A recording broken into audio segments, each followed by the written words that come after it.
Hey guys, for today's 2 minutes to do, we are going to cover the hip flexor stretch and address 3 issues that we see commonly with the hip flexor stretch. So I'm going to set up the hip flexor stretch, and the first problem that we see is people try to lean into the stretch with this forward torso lean here. This is false flexibility. We're not going to get anything out of this. So what we want to do is verticalize our torso as much as we can.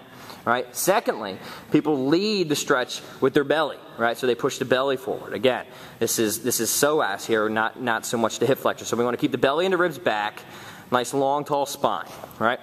Now from here, the other problem is people seem to mix up the plantar and dorsiflexion for this. As you can see, Sam's in plantar flexion right now, which is where we want it, not here. We do not want to be in dorsiflexion. So he's going to go back to plantar flexion, point the foot.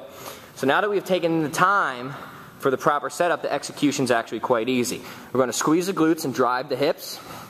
All right, squeeze the glutes nice and tight. And there's 2 ways we can do this. We can do contract, relax, so you can hold this glute contraction here and tighten up for about 8 seconds, and then try to relax deeper into the stretch, breathing deep, trying to relax.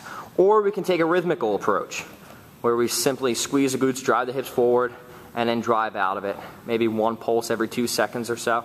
Right, feel free to experiment with it, trying to find that space, trying to sink a little deeper in the stretch, again staying tall. Right, so this is a great way to mobilize the anterior structure of the hip.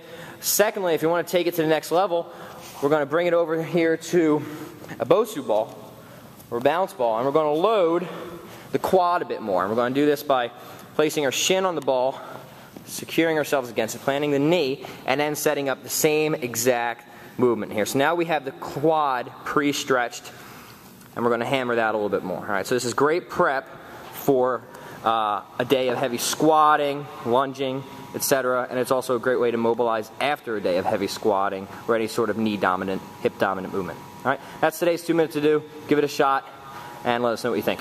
Good luck.